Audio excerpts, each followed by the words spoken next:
first of all, thank you. Thank you all for coming here to be in this space and share with us today. I am Stephanie Kingsley. I am a resident of Whitley County, and I have a law office here in Corbin, and we have done a lot of work to get here today.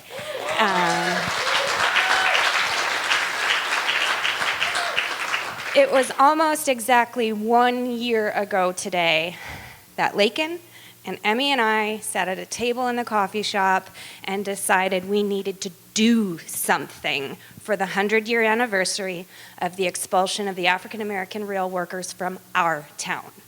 And throughout that work, we have made new partners, and we have done film screenings, and we have done book clubs, and we have invited the city to participate with us. On Monday the 21st, the City Commission entered a proclamation that not only are we acknowledging what happened in 1919, we are committing to do better moving forward.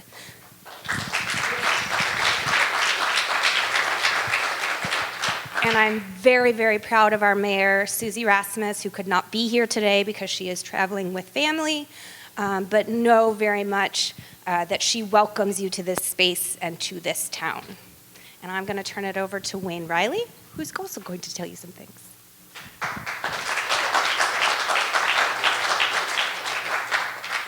My name is Wayne Riley, and I'm from London, Kentucky, and I'm with the Laurel County African American Heritage Center. I guess about a year ago, I got approached by some people from Corbin that were talking about doing this great work here in Corbin. I was kind of hesitant about it at first, but I decided to come along with it, and I think it's been the most moving thing that I've ever been a part of. There's been some struggles throughout this, and I think the struggles are what's going to make it be so meaningful on October the 30th when we have the vigil. You know, we started out and we went from one side to the other and back to the middle to almost to the finishing line with it. But the one thing that we decided that we were going to do was that after October the 30th, that we were not going to end there, that we were going to try to do something at least once or twice a month in order to continue to where we could get to next October, and hopefully we will be able to have a marker on that spot.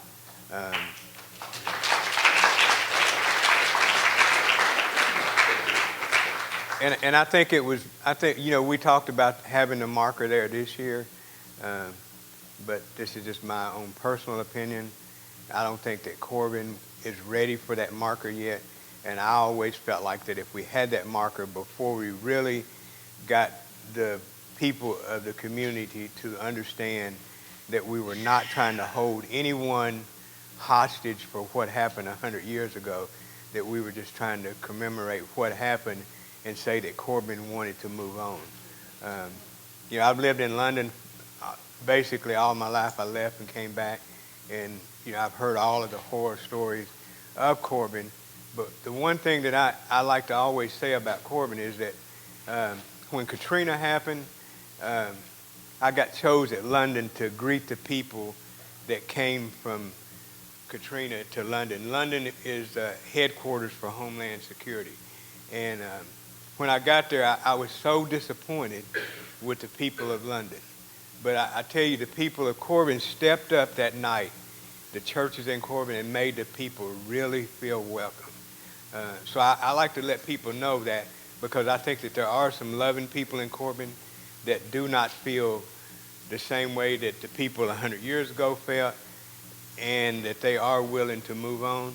And I also like to talk about the fact that 100 years ago, there were 12 people that were that man's peers, and a judge and a prosecutor that felt the same way 100 years ago, that what he did was wrong when he incited that right. So they convicted him and sent him to prison. So I think it's just a name and a legacy that has hung over Corbin, But I think even back then, they wanted to move forward with that. They never wanted this stigma to be hanging over their head. So thank you for having us.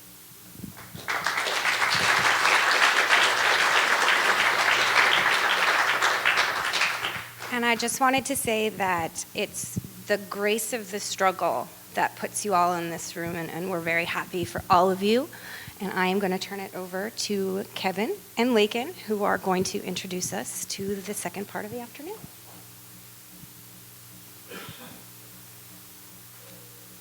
I'm going to step up so where you can see me. I'm Kevin Short. I've lived in Lilly all my life, although I claim Corbin because it's the city, you know. It's the place you would go to get coffee or eat or do literally anything because there's nothing in Lilly. I'm gay. Thank you. And I decided to come out of the closet when I was 12 years old. I was in middle school. My father had just passed away. It was a very emotional time. And I decided to tell a close family member, I'm not going to say which one for obvious reasons, but I told this family member, and they laughed at me. They mocked me, and they said, I'm going to tell your mom.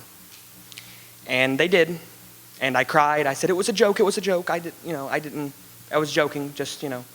And back in the closet I went for another year before I finally came out to my school, to myself, to everyone around me. And I think that shows you that you can be, because that family member doesn't hate gay people. They're an ally. But you can have subconscious homophobia, subconscious racism. You don't have to actively participate in these systems to actually be passively participating in these systems. I've been told by legislators, I have been told by people at my school that they love me, but I'm wrong. There was a gentleman at my school who said, Kevin, I don't hate you because you're a bad person, I hate you because you're gay. Actually said that with no sense of irony. And it's that hate that we're all fighting against here today. There is the obvious kind, where they just say it, and then there's the hidden kind, the ones that make me and my fiance not hold hands when we're walking down the streets of Corbin. We have a word that I say so he knows to let go when I don't feel safe. And it's why this is so inspiring, because it's all intersectional. Racism, homophobia, classism, it's all connected. Because let me tell you, the kids that hated me for being gay are the same kids that would wear Confederate flag sweatshirts. Yeah, and it's all connected to that same us versus them, that we're some outsiders, that we're not normal, or that people are just trying to stir up trouble by bringing up the past. Wanting recognition and wanting fairness and wanting to feel like you belong in your community is not bad. You aren't causing trouble. You aren't causing bad trouble, because good trouble is what we're all about. Make sure people know. And it's just why I'd like to thank all of you and thank the co-chairs for being here. And I believe Lakin is also going to say a few words before introducing them.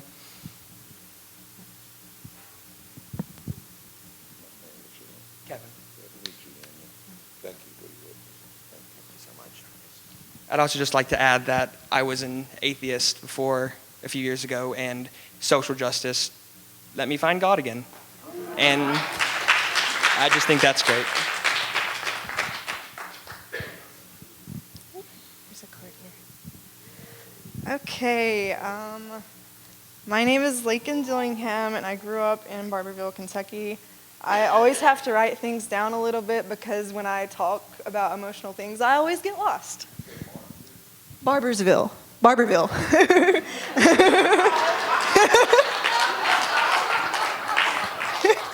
It's not spelled the same. Barbour.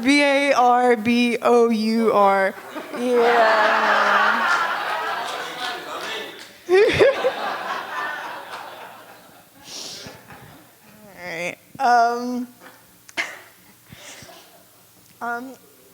I just want to start with saying that movement work changed me a lot, and I mean, of course, like it changes everyone in some way, big and small, but I didn't realize that, sorry. It changed how I think of the world, and made me realize that like action isn't spontaneous, and that it doesn't happen out of the blue, and that there are always people putting in work. There are always people building on generations of work and paving the way for generations to come. And I always knew that I didn't want to live in the world where I was always being told that's just the way it is.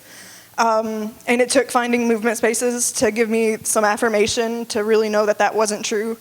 And to move past inherited complacency that there are people living out what they want to see in the world. So I am a first-generation student, a food service worker, and a queer person who was born and raised in Knox County, Kentucky. I've at times balanced living in my car, working through jobs to pay for school and save for an apartment, and then doing the same balancing act to pay for various car repairs and rent once I found a place. Me and my siblings grew up getting off the bus to make decorative rock with our grandparents until my mom would get off work. And when we stayed with Dad, we were used to, collecting buckets of rainwater, and we'd use that to boil on the cast iron stove.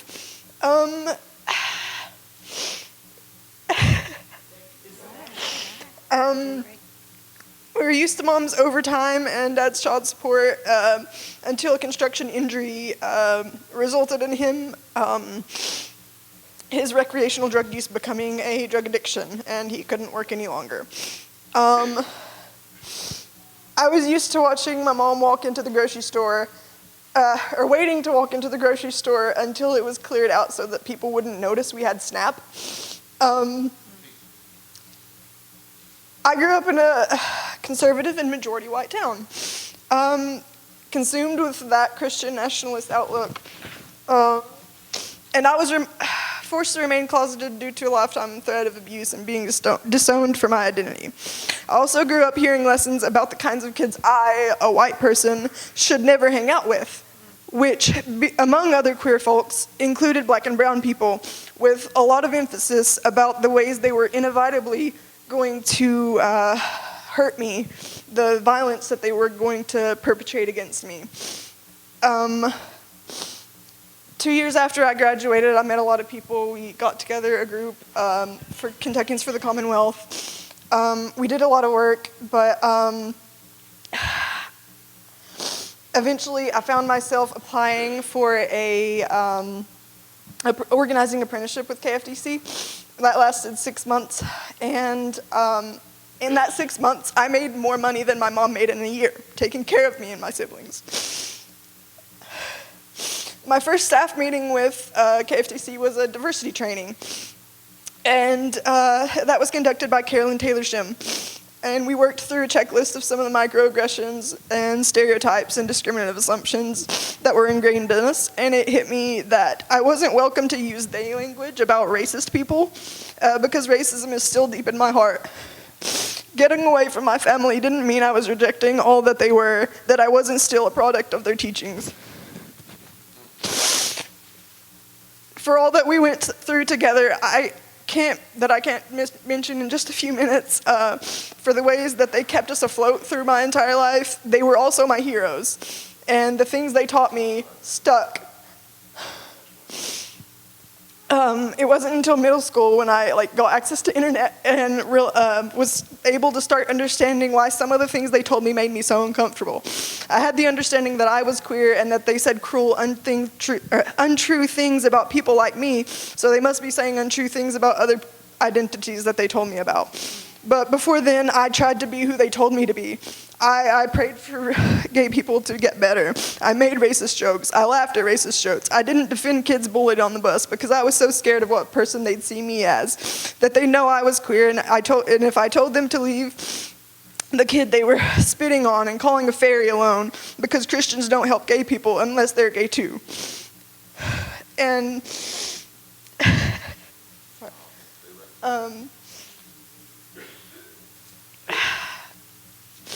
I'm so used to the fear-mongering and this idea that was planted in me that all of these things have been made by fear. I don't know if any of you passed the Journey Through Hell sign on the way here. That was used against us when we were younger to kind of, it's literally a play. You're literally going through on a hayride through a cornfield, and they're making this play about what it's going to be like when you're burning in hell. And that's used every Halloween. But you know, I'm sick of living in fear, sick of letting that silence me, and that's why I'm really honored to be here today, to see a room full of people in the area that I was from, the place that like I was so scared would never get better, that I felt like I would always have to leave. And we're pleased to welcome Reverend William Barber and Reverend Liz Theoharis, because I don't know, I can't, there are no words. There really aren't.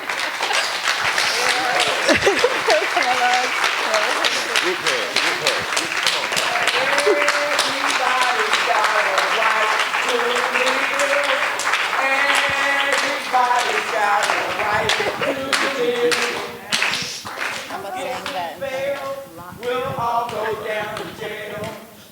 Everybody's got a right to live. Everybody's got a right to live. Everybody's got a right to love. And before this campaign fails, we'll all go down to jail. Everybody's got a right to love. Amen. Amen. This is a very spiritual moment. I was listening at her story, and Liz and I were thinking how many times we've heard this story, and the number of people that, if nothing else happened, who this movement has helped, just feel like there's people, like there's a community, right? And I want us to do one thing, because she said something that is, and I know it's not on the program, but she said something that is a contradiction many of us carry. And that is, we have our parents who are our heroes in many ways, but then our adversaries in others. That is a reality that many of us carry. And we have to live through that and work through that. And if we're going to truly be a movement of love, we have to find a way to love them, even in our disagreement, right? Some people, you can't just throw folk away because they're Weezy here. And there are many good things about them. I live with it in some very strong and powerful ways. Liz does, many of us, many of you in this room resonated with that, because I saw people when she said that kind of jerk visibly. You know that reality. I have learned that in that moment, it is important to pray for them. I didn't say you're going to do everything they say. You may have to still stay disagree. They may not come around. But it's important to be able to thank them for who they are to you, what they've meant to you in the positive way, and pray for them in what they need to become, so that you don't lose your own self in the midst of that. So I just want to ask anybody, this isn't on the program, but this sister, the Holy Spirit, I believe, led her to say that, because that's a hard piece to say. Most folk don't say that in their testimony. They may either be really mad, and my mama didn't do this, my dad didn't do that, but they very seldom say the same people that were my heroes in these areas were also my nemesis, if you will, in these areas, and I've had to navigate that. Could we take 30 seconds of silence? I don't know what your way is, but it can be the most liberating moment in your life, if however you pray, to just pray even for those and the hope that as movement like this have helped many of us, that movement will help them. But even if it doesn't, you're going to be able to somehow decipher the good and celebrate that and struggle against, if you will, the bad without throwing them away. Because when we sing everybody's got a right to live, that literally has to mean everybody, or we rob ourselves of our own moral character. So just take a moment and pray for your parents. My mind is gone. I'll never get to tell him sorry for the morning that I didn't answer the phone. He was my hero in some ways, in a lot of ways. But it was liberating for me when I was able to come to a place that she came to.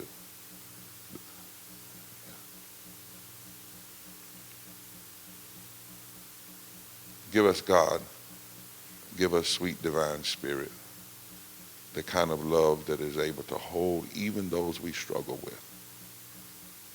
Honor the goodness in them. Struggle with the struggle in them. But never lose our own humanity to hate. For there is something in everyone that is always worth acknowledging, redeeming, and lifting up. In the name of all that is holy. And we bless you this morning, God, for this sister who has operated like an angel among us to speak this in this place, and to the thousands that will see it through video. Thank you, oh gracious Spirit. Amen.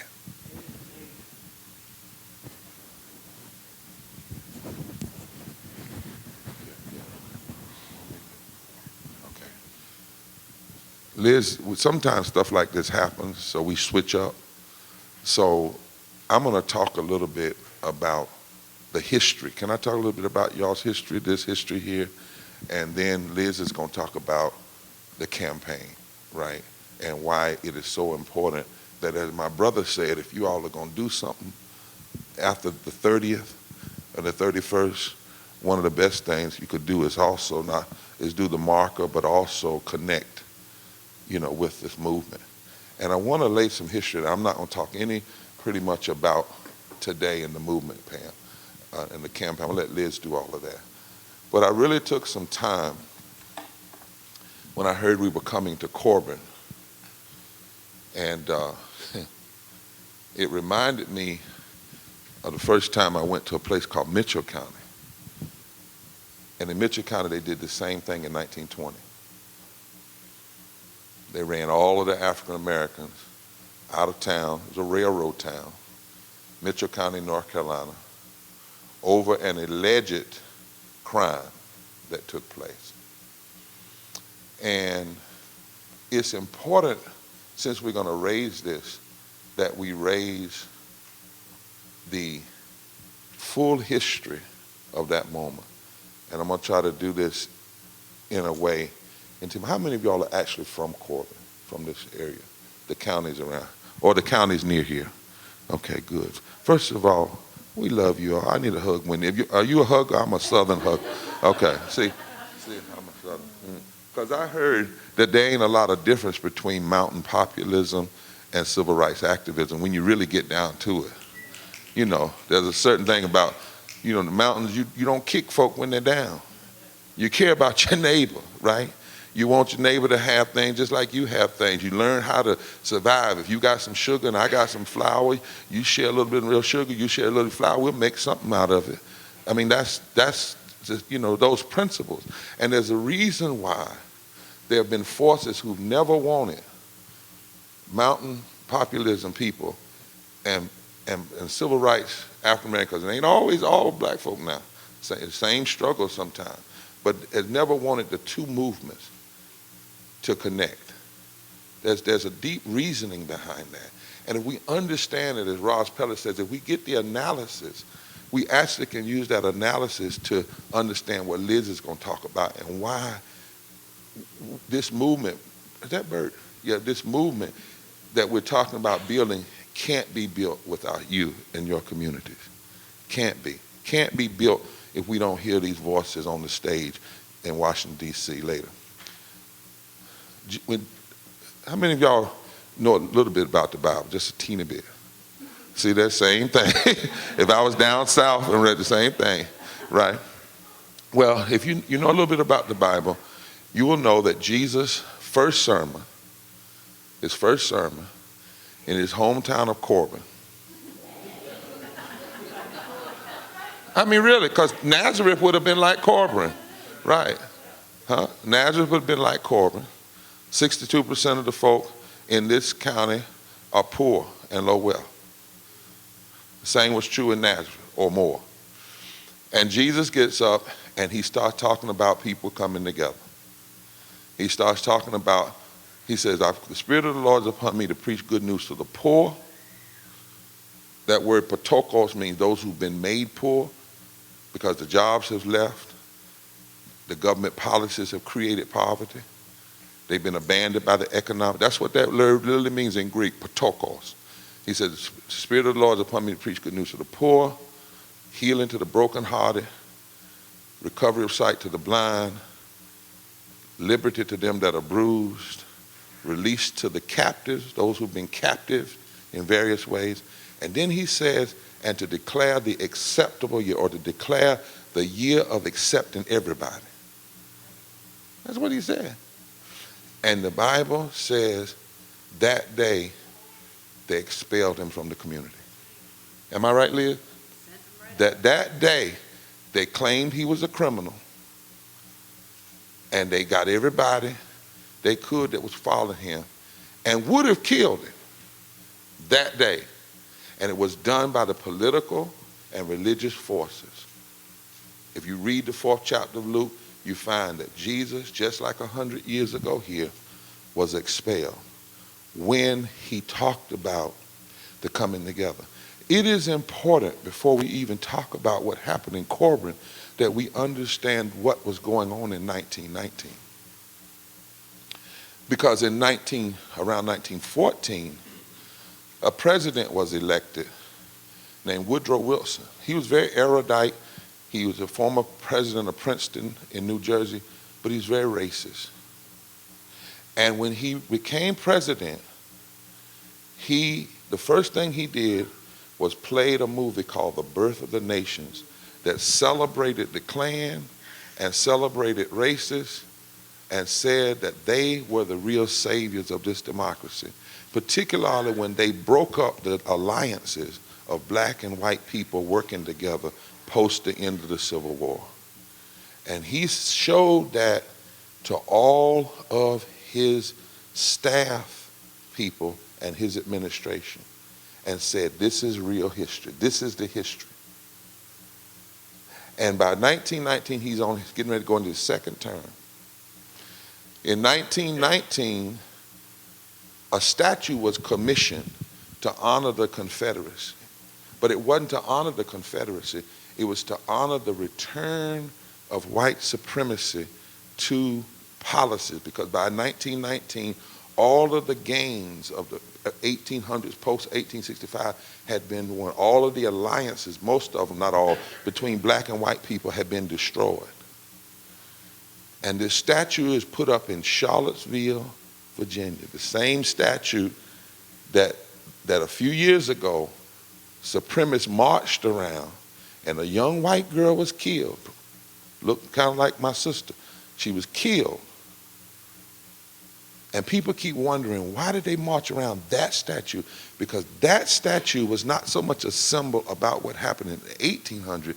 It was a statue paying homage that white supremacy had returned to the White House in full blast in 1919, 100 years ago. Now, 1919, 100 years ago, there was a musician. Where's Yara? There was a musician. Where'd she go? There's a musician, and his name was James Weldon Johnson.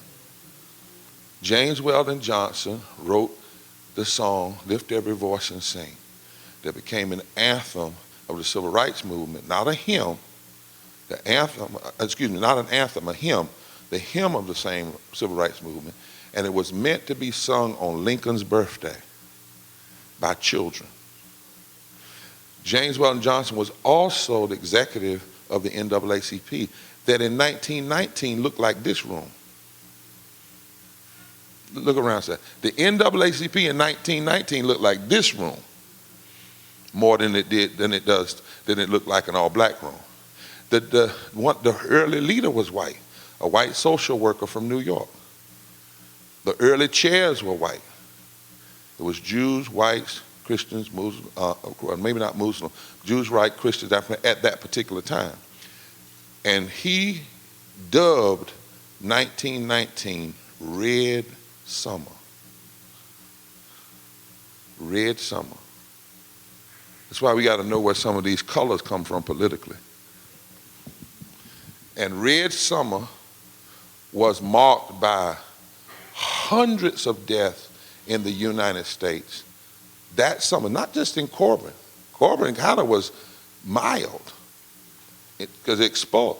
But in other places, there was a lot of death, white supremacist terrorist attacks that occurred in 36 cities. The worst one was in Elaine, Arkansas, where up to 240 black people were killed and 5 white people. But it also happened in Chicago and in Washington, D.C. It was called Red Summer. Now, why was it called Red Summer? What caused these riots? What precipitated the folk leaving? It wasn't just white folk hate black folk. It was something much, much deeper. 1919 was post-World War I. My granddaddy was in World War I, and my granddaddy came from the hills of West Virginia. He worked where he did work with white coal miners in West Virginia before he went off to the war. But because of what was happening at that time, as they sent veterans back after World War I, black and white veterans came back, and America was in an economic slump. A lot of the folk who hadn't gone to the war made a lot of money off the war, but they didn't want to share their money by expanding jobs. So when the soldiers came back, many of the jobs, the economy had been held up by black people filling the jobs because early on they couldn't go into service, right? Segregation, couldn't fight. But many black people held the jobs that were open, and when they came back, instead of the wealthy expanding jobs, they didn't want to expand the jobs and spend the money, so they started throwing blacks out of the jobs and telling white people that their lack of jobs was due to black people. In addition, at that time, and so there was a lot of competition in the country for jobs and housing. And the aristocracy class, instead of expanding the economic base, chose to pit people against one another. This is 1918. This is even before the riots happened. This is what precipitated the riots.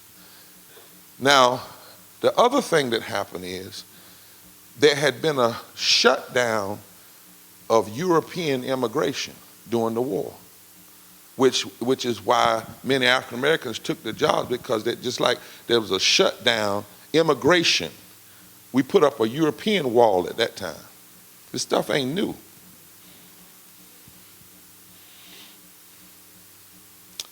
And some of the aristocracy, some of the because we didn't have, this is all before the New Deal, all before labor rights, all before all of this. So they used black people as strike breakers rather than pay fair wages to everybody.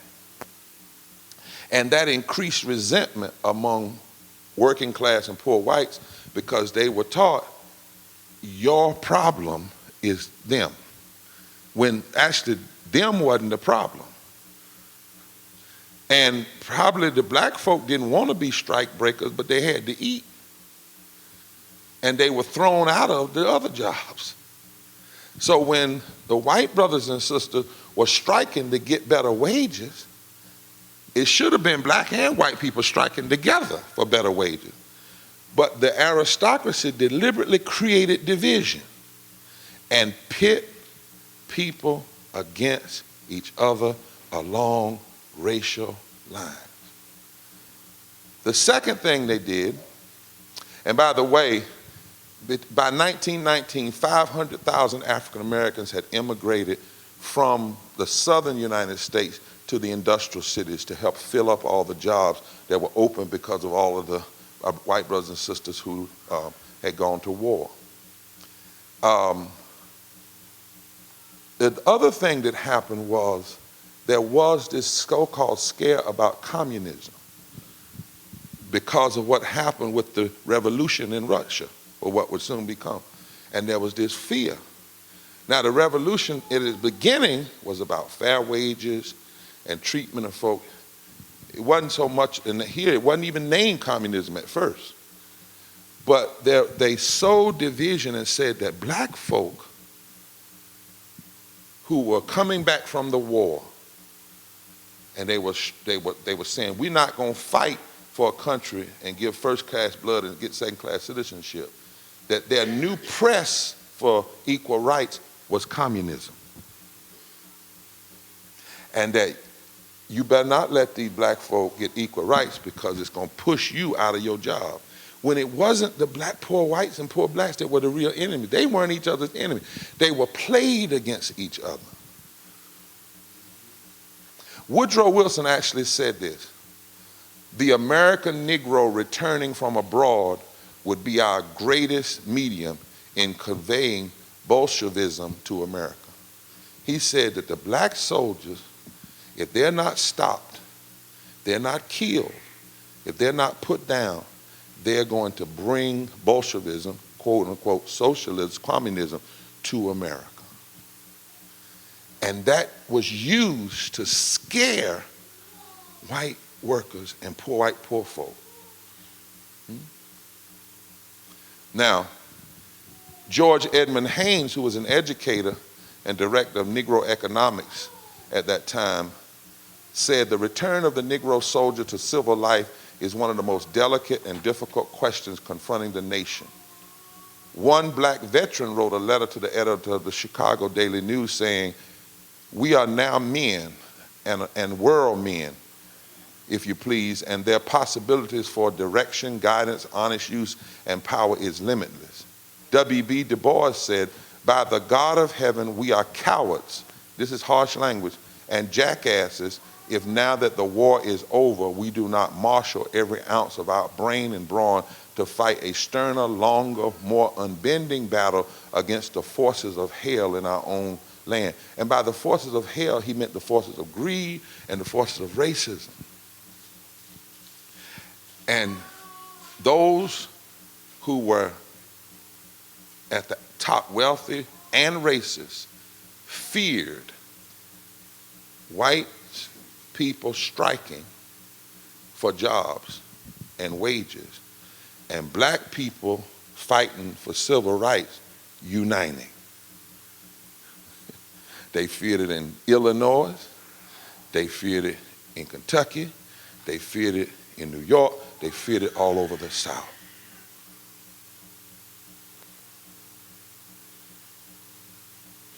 Du Bois went on to say, we return from the slavery of the uniform which the world's madness demanded us to don to the freedom of civil garb.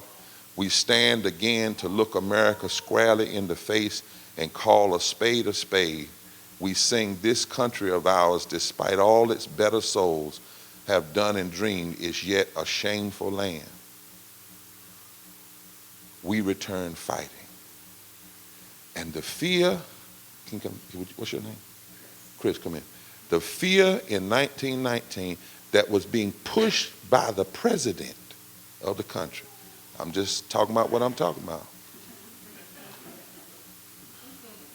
The president was constantly creating fear and division. I'm talking about 1919. I don't know what y'all talking about, but I'm talking about 1919. I told you, Liz is going to do the modern stuff. And they were afraid of this. Now, sisters, you know, women didn't have the right to vote, and that was happening too. See, all this change was happening. Women were about to get the right to vote in 1920, right? They were fighting in the street. Black men who had been trained in the war were fighting in the street. White men were fighting for better jobs. And the fear was, what if all of them get together? What if all of them get together? 100 years ago, that was the question.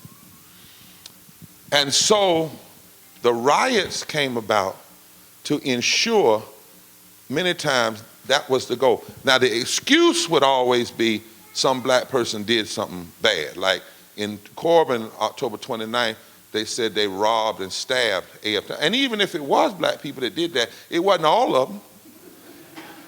But any action, in Mitchell County, it was a lie that a black man had raped somebody, But any action with all this hype, with all this negativity coming from the White House down, with this collusion between the wealthy and the greedy, who didn't want to expand, who didn't want to share their wealth, who didn't want to share all of the money that they made off the war economy.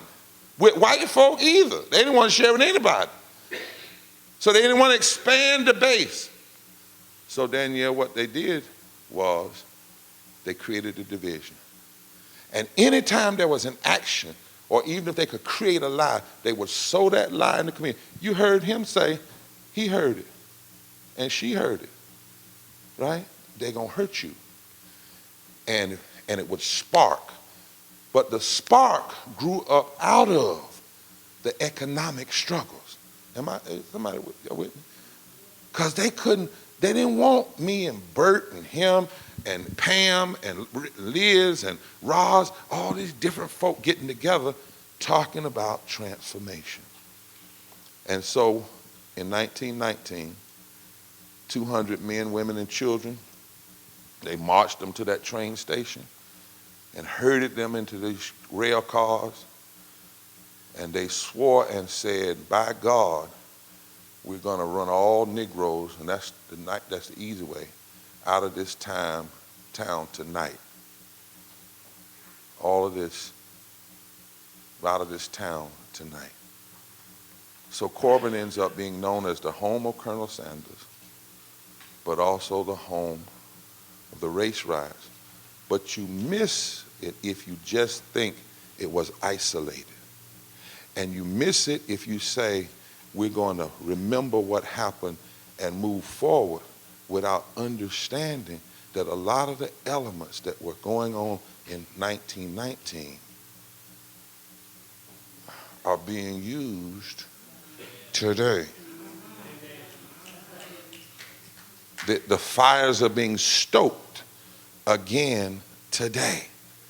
And it is important that communities like this stand up and not say everything is better. To say some things are better, but we need to learn the lessons so that we can have the historical hermeneutics. That's a big word I learned to do. All that means is the ability to understand what's going on in front of you. The historical hermeneutics to help America interpret her problem right now. And if America could hear the true history of Corbin, the true history, America would not be so surprised by what she's seeing now, right? And would understand that what you're really seeing now is the fear of change, the fear of the diversity, the fear of sharing wealth, the fear of, why didn't you understand what's wrong with, say, a senator today that won't back living wages? Even for a community like this. Now, their language, what they say when they say we don't want living wages, we don't want health care, is they use code language to suggest that the people getting it are those quote-unquote lazy folk, i.e. black and brown. But in reality, just like in 1919, they don't want to share it even with poor and working class white people. So they use the race piece to divide, but then it hurts everybody, especially communities like this, when, as I said, some 62% of the people are poor and low wealth. And if we know the game, we can challenge it. Right? Now,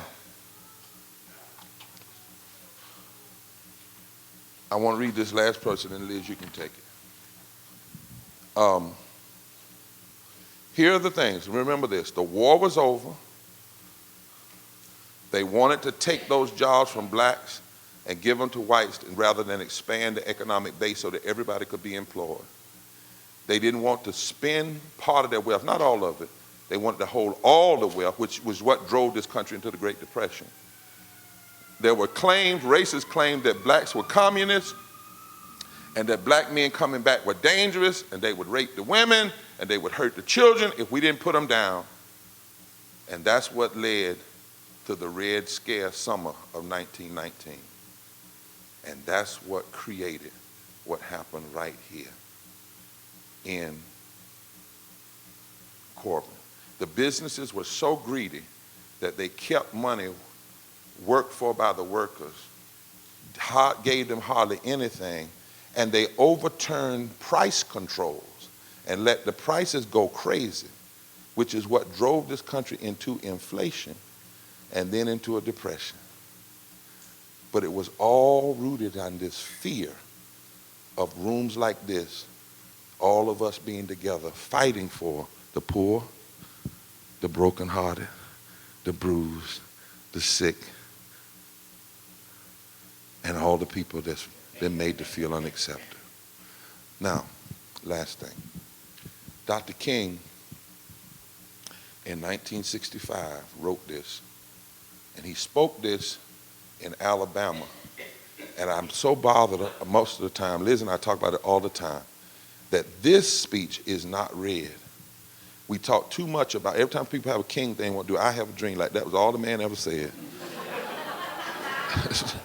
Which actually was just what we call in black preaching a closing. You know, he did that everywhere. I have a dream was something he did all the places. And he just used it that day because they told him not to do it. In fact, he wasn't even going to say it that day. And Mahalia Jackson encouraged him to say it because to tell him about the dream. That's right. Because he had talked so much about the nightmare. That day, King really had planned to just tell America, we keep coming here to cash a check that keeps coming back insufficient fund. But listen at this, and then Liz can bring it up to now. King said this in 65, and this is why we have to be together and why I'm so moved that this community is going to be a part of this movement, Pam. King said, in the 1800s, there was a movement of black and white people that began to awaken poor white masses and their former Negro slaves to the fact that both of them were being fleeced by the Bourbon class. You hear what I'm saying? This is King. Now, this is at the end of the Selma to Montgomery movement. That people began to wake up that both the former slaves and the poor whites were being fleeced by the Bourbon and the aristocracy. Not only that, that movement in the 1800s began to unite the Negro and white masses into a voting bloc. There are 12,000 people in this county didn't vote. 24,000 were eligible, 12,000 voted, 12,000 didn't. Listen to King. They became a powerful voting bloc when Negroes and white masses began to come together. And it scared the Bourbon interest. It scared the aristocracy because it threatened their command post, particularly in the South. To deal with this threat, the Southern aristocracy began immediately to engineer division and to divide the society. King says, now follow me right here. This is very important to understand the roots of racism, the denial of the right to vote, and the denial of economic uplift for all people. He said, through their control of the media, they revised the doctrine of white supremacy. They saturated the thinking of poor white masses with it, teaching them that their poverty was rooted in black people's equality because they did not want black and white people working together. And that did it. They crippled and destroyed the populist movement of the 1800s. If it may be said of the slavery era that the white man took the world and gave the Negro Jesus, then it may be said of the Reconstruction era that the Southern aristocracy took the world and gave the poor white man Jim Crow. He gave him Jim Crow, and when his wrinkled stomach cried out for food that his empty pockets could not provide, he ate Jim Crow, a psychological bird that told him that no matter how bad off he was, at least he was a white man better than a black man. In other words, you poor, but get all of them out of here, and at least that's better. And when his undernourished children cried out for the necessities that his low wages could not provide, he showed them Jim Crow signs on the buses and in the stores and on the streets and in the public buildings, and his children learned to feed upon Jim Crow, the last outpost of psychological oblivion. Now watch this. It was the threat of black and white people standing together and creating political power for wages and health care and jobs and equality that resulted in the establishment of the segregated society. The division was sown to block the power of white and black folk coming together. That's what happened. King analyzed it in 1965. That's what happened in 1919.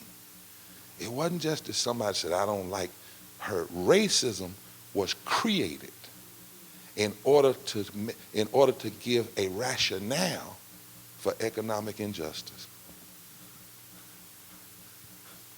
Do you hear what I say? You're not born, none of us are born with racism. Racism is a created reality. White and black are created realities to keep, first to undergird the system of slavery, economic deprivation, and evil economic. But as the country moved, its design is not just to hurt black people, but also to hurt white people. Which is why every state, for instance, that has racist voter suppression, Liz is going to talk to you now about what else that state has. And when we all recognize this, when we learn the lessons, that's why I hope that I'm praying that marker has certain writings on it, because some folk just want to act like it's an isolated event, right? And what ends up then, you end up actually consecrating the injustice because you tell the story in such a limited way that it makes it being about those folk back there, right? Those folk back there. And we've moved so much further, when in fact the same tactics that created 1919, we are watching them every day being played out in our state politics in the South and on the TV. But if that's the case, guess what? It is because those forces know the power of us coming together. And the question is, do we know it? Because they know it. They wouldn't be doing all this dividing. They wouldn't have put in office who they put in office. They wouldn't be creating all these divisions against immigrants and lying about health care, politicians who get health care themselves and then don't want you to have it, even though they get it after you vote for them. They wouldn't be using all these tactics. You better be scared of those gay folk. You better be scared of those Latino folk. You better watch out. Those tactics are fear tactics that are used to keep rooms like this from growing and having the kind of political power and base that can fundamentally shift the country like it happened between 1868 and the 1870s and 1954 and 1968. So I don't know why y'all were laughing a minute ago like I was talking about something that had something to do with today. Maybe Liz can connect, but I was just talking about what happened in 1919.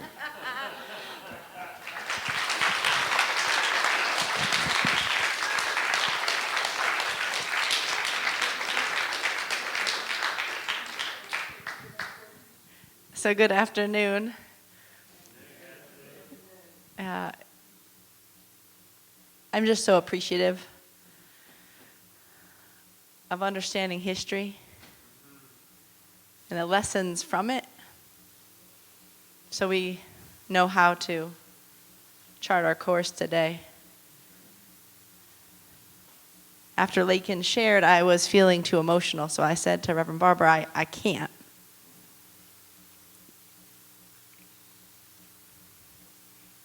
It struck too close to home.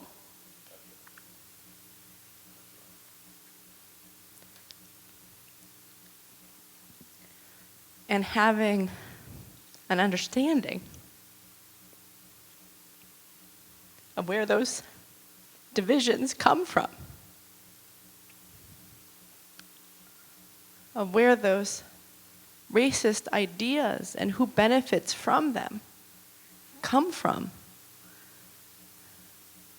makes it more possible for us to figure out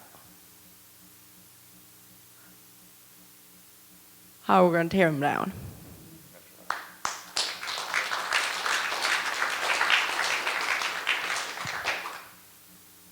We have a saying in our work that movements begin with the telling of untold stories. Movements begin with the telling of untold stories.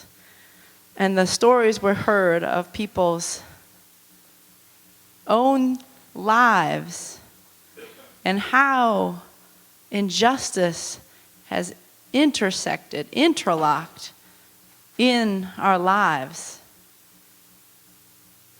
Has something to do with how we're going to get out of it.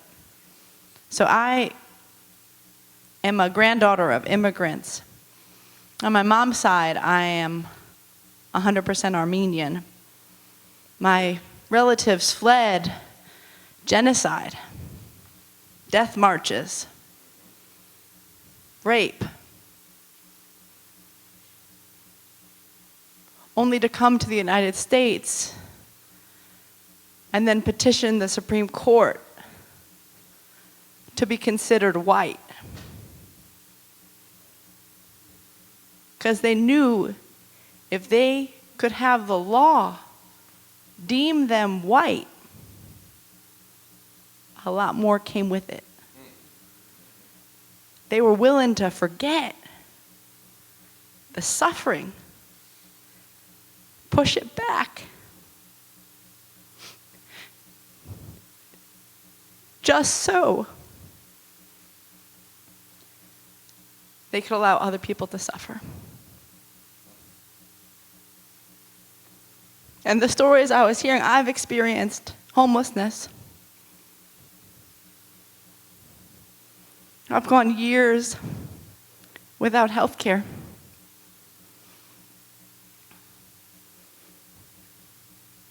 And when I've gone back to, I come from a long line of poor white people.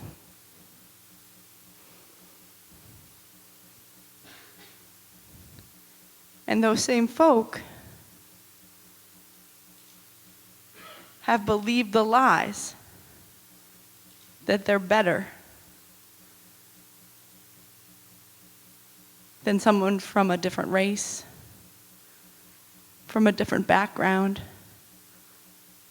from a different religion.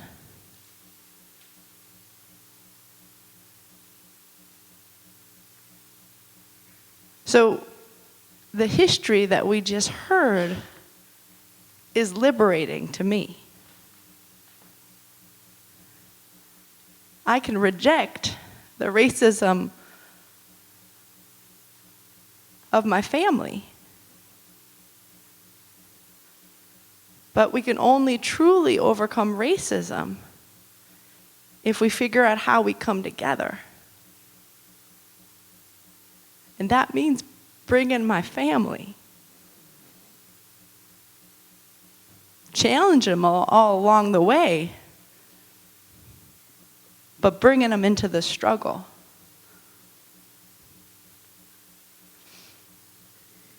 So when Reverend Barber was talking about Dr. King,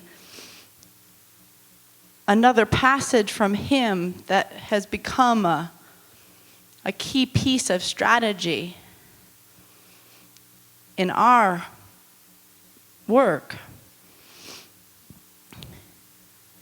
is this line that says, you know, whenever Pharaoh wanted to prolong the period of slavery in Egypt, he had a favorite formula for doing it. What was that? He kept the slaves fighting among themselves.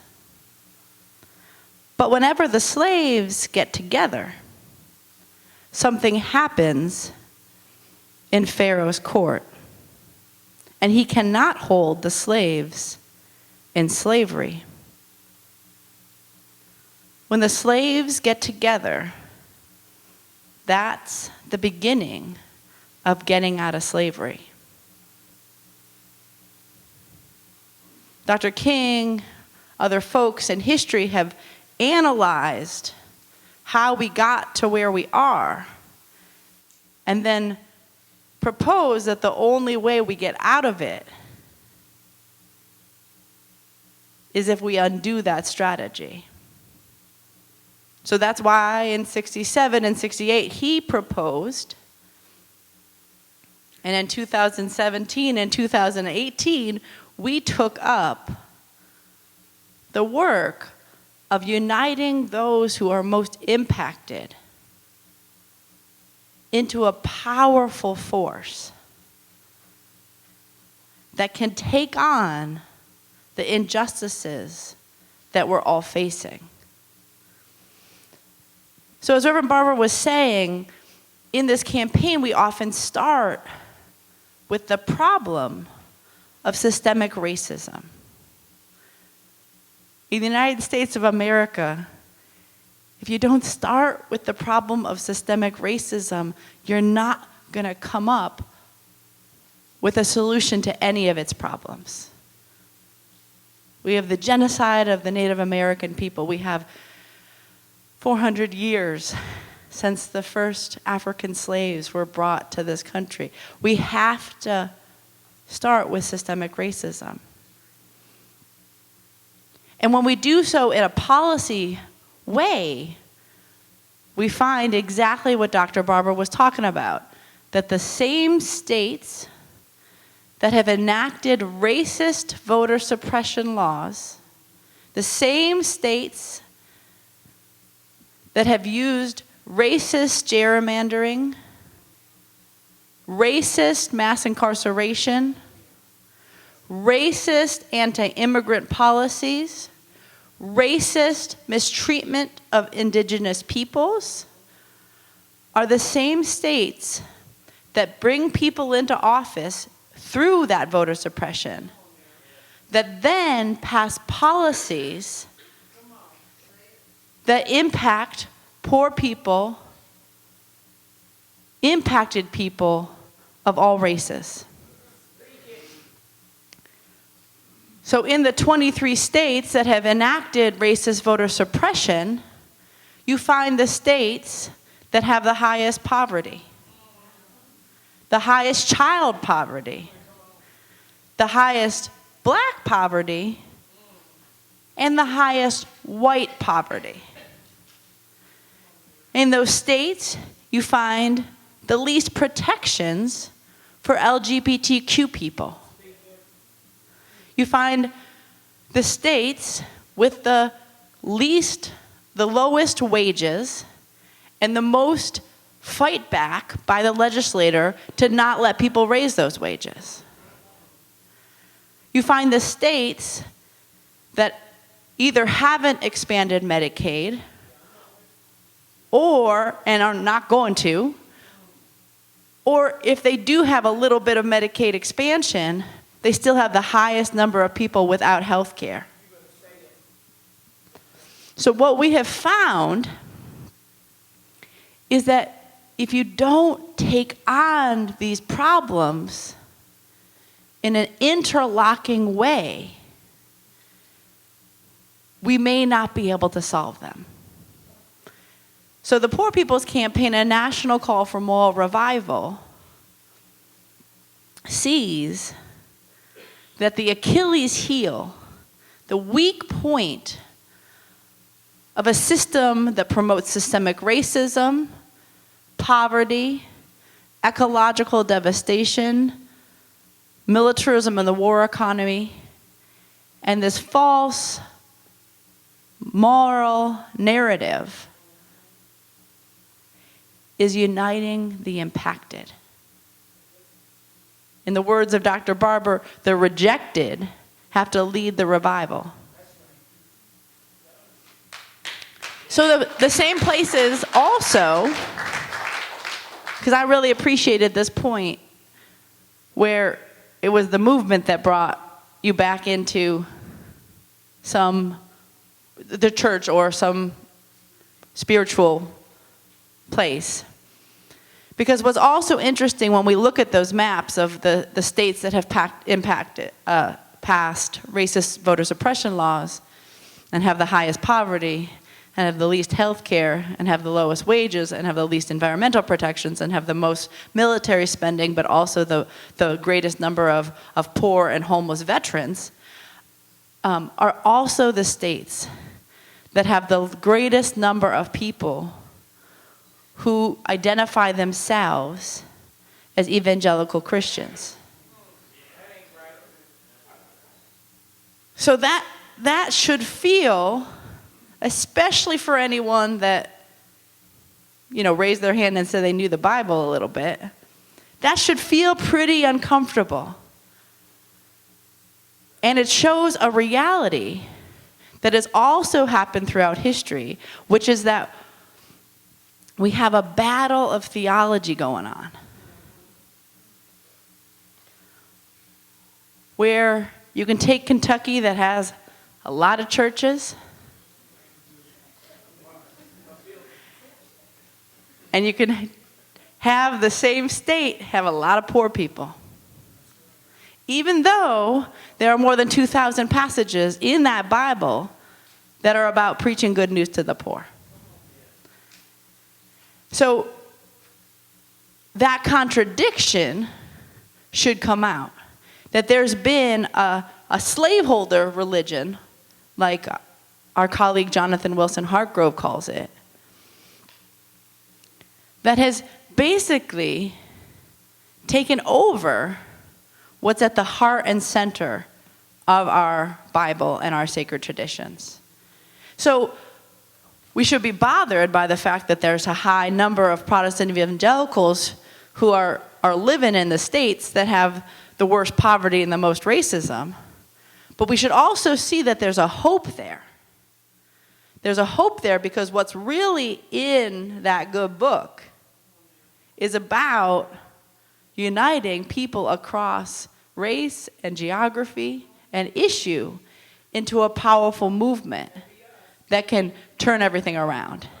So that's what the Poor People's Campaign, a national call for moral revival, is. And we are organized in 43 states across the country and in Washington, D.C.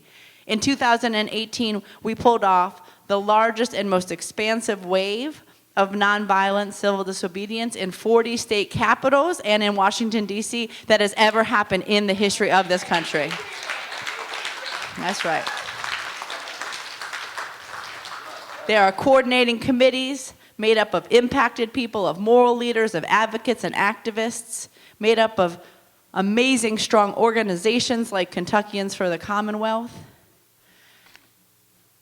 And folks are organizing to shift the narrative,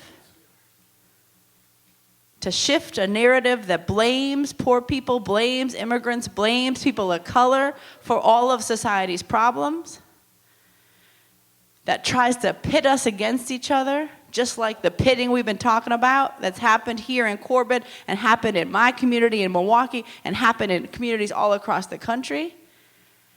And a narrative that feeds us a lie of scarcity, that there isn't enough, that we can't do any better when we really are living in a beautiful world of abundance. So the campaign is about shifting that narrative. Shifting that narrative, making the real moral issues of our day be the issues of, do my kids have a great roof over their head? Does my sister have universal free health care? Does my cousin go to a great school and get to go to college even for free if they wants to? And all of these issues, which are really what our Constitution and what our sacred texts and traditions teach about. The campaign is also about impacting policy and even impacting elections, not in a partisan way, but in a very political way. What happens when 140 million people who are poor and low income in this country get together, raise our issues, and say, we're going to stop a political process that does not take seriously the stories and solutions in our lives? And then that leads us to the third part of what the Poor People's Campaign is about. Our goal to build power. To be able to, in the words of Dr. King, make those in power say yes when they may be desirous of saying no. So even if they don't want to have us to have living wages, even if they want to keep us divided, do we have the power? Do we have the unity to be able to enact the demands that are coming out of our communities, including this community like here in Corbin?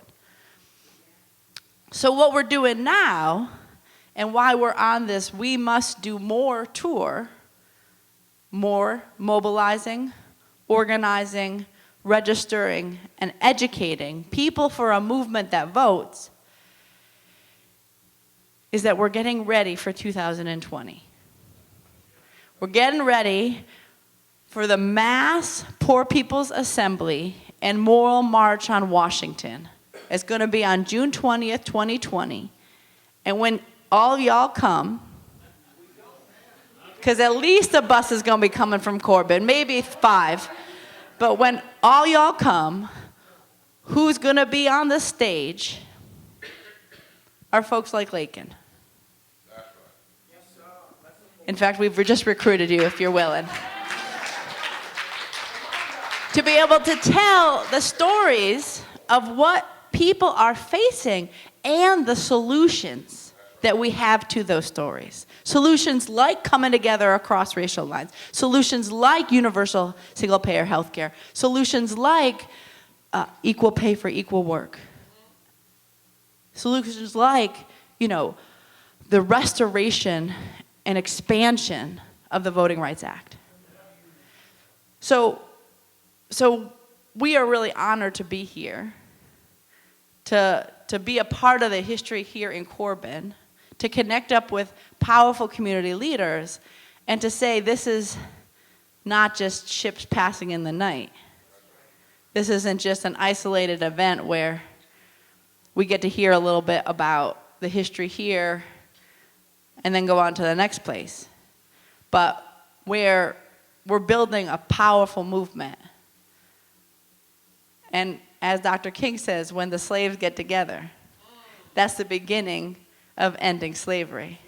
Well, we got some systems we got to end. Systemic racism, voter suppression, poverty, the destruction of the earth and everything on it, the militarization of our communities, both through the proliferation of guns and because all of our money go to the military and not to health care. And so the slaves coming together is about challenging all of that. So I noticed that Pam and Jeremy are, they seem to be passing out some forms. We're in an organizing meeting now. Yeah. We don't just come by. So no. Give it up for Liz. And we want you to take out, if you've not done it already, we want you to take out your cell phone, because we want to connect with you through the cell phone, and especially our young folk. We need 30,000 people connected via social media from Kentucky. Media, social media, however connected.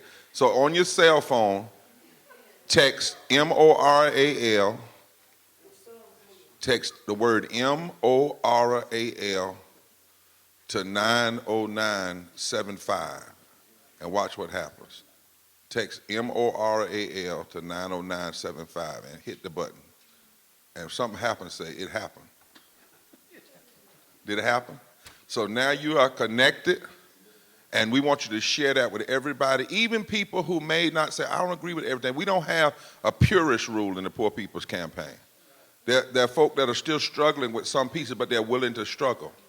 We're also not partisan, but we're deeply political. In other words, we're having it in June 20th because both of the conventions come in July. So there's no need to have a big gathering in August. You want to do it in June so it has impact on the narrative.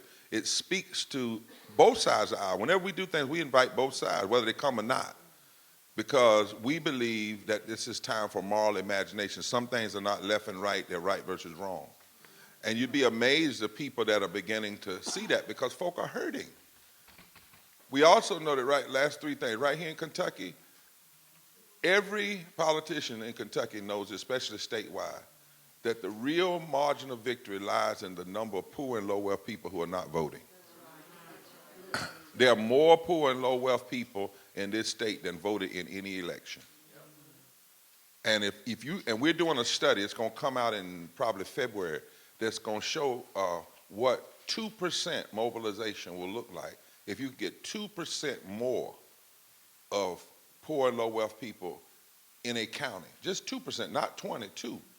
How that could fundamentally shift this nation's politics, particularly in the South, from Virginia all the way down to Texas up to Kentucky, because 1/3 of all the poor people live in the South, 1/3 of all white poor people live in the South. And it's about even split black and white. So if we ever really get together, the South rises, but it rises for the right purpose, right? It rises. And the majority of the politicians that are voting against living wages and against that somebody like me or my sister over there having health care are the people who benefit from racist voter suppression, who benefit from the division. Every state, as Liz said, that has a racist voter suppression is also a state that has the lack of living wages, that attacks women's rights, that has the lack of health care. And if we know that, we often say if they are cynical enough to be together, we ought to be smart enough to come together. You know. Now, the one thing they're going to do, just like in 1919, and I'm so glad y'all had us here because this is interpreted. We're going to put this whole video out so people can see it because this is a critical moment. I love something that my brother said too. He said everybody wasn't with it 100 years ago. There were people who understood, and that was the fear. But invariably, when you share this with some communities, and I often tell Liz, you know, I like to talk all over the place because I'm the mixture of Tuscarora and Indian, white folk, and black folk. So I got all that running through me. I'm fusion put together. You know, right. And had to learn how to walk with all of that, right? But they're going to invariably, as this movement builds power in Kentucky and anywhere else, and they already do it.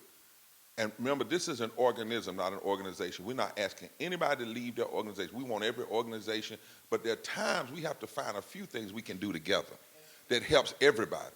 So we need a bus from every city, a bus from every county, bus from every church at least. They're going to call you socialists. That's the cuss word whenever you start caring about everybody. You know. And I said a few weeks ago at a meeting, I said, well, but if that's your logic, and not my logic, if that's your logic, then Jesus was a socialist. Now, I don't believe Jesus was a socialist. I believe Jesus was a Jesus. I believe Jesus was a Messiah. I believe Jesus was a Savior. I believe Jesus was a good, you know, a brown-skinned Palestinian Jew who believed in the prophets of the Old Testament. But if you think helping people is socialism, and caring for the sick and giving folk free health care, then you calling Jesus a socialist because he never charged a leper a copay. Right? Right? But just in case they try to throw that in, let me read something to you.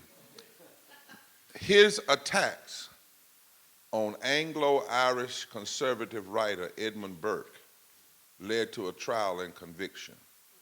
What was he convicted of? He was convicted of fighting for a truly representative government with enumerated social programs to remedy the numbing poverty of the commoners. He also recommended a progressive tax, and he also recommended radically reducing in prices to ensure that people had access to their needs. For his efforts, he incited mobs, hate meetings. They burned him in effigy. They burned his book, but it made more people buy it. And he was tried in absentia and found guilty even though he was never executed, but he was found guilty of sedition. That was Thomas Paine. 1776. There's no socialist communist. That's Thomas Paine, whom John Adams said, without the pen of Thomas Paine, the sword of Washington would have never had any effect. See, that's why we can't be locked into not knowing our history. Thomas Paine in 1776 said we need a progressive tax. We need numerous programs for the poor. We need a fully represented society. Now that got all mixed up and messed up through racism, but that was the goal of racism. Because if that had been true from 1776 till now, we wouldn't have some of the mess we have today. But in every area where you've had regression, you've also had progression. In every area you have people want to go backward, you have people to fight, go forward. In every area where you've had people to push down the poor, you've had people to lift up the poor. And we just have to decide which side of history we're going to be on. And this movement is not for Liz and I and other folk. We're just teaching today to speak on behalf of folk. She said on that stage that day, 50 at least of the speakers will be impacted people who will put their stories before this country until it breaks its heart, and will also tell out of their stories what the solutions have to be and demand that our political systems hear. We are no longer going to have a political discourse in this country where people, you don't even hear the word poverty. You hear more about tax cuts for the wealthy, middle class. You hear about what cuss word the president said lately. You hear about Democrat, you hear about Republican, but you listen to these discussions, you don't hear hardly anybody. They will say working class, but some folk ain't working class because they're working, but they're poor, right? 900,000 of them in Kentucky work every day. Every day, sometimes multiple hours, over 40 hours, and make less than a living wage. 3 jobs, my man said. 3 jobs. And you can't keep just tiptoeing around it. So thank you all. Are there any quick questions for Liz and me? We got to go over the hazard. And any questions? Can we come back? More importantly, y'all going to come. Some of y'all coming to D.C. We need some real buses coming out of Kentucky now. Kentucky, West Virginia, Virginia, Pennsylvania, New York, North Carolina, South Carolina, Tennessee, those 3 states have to turn. Y'all are critical to this being the most important gathering in Washington since the March on Washington in 1963.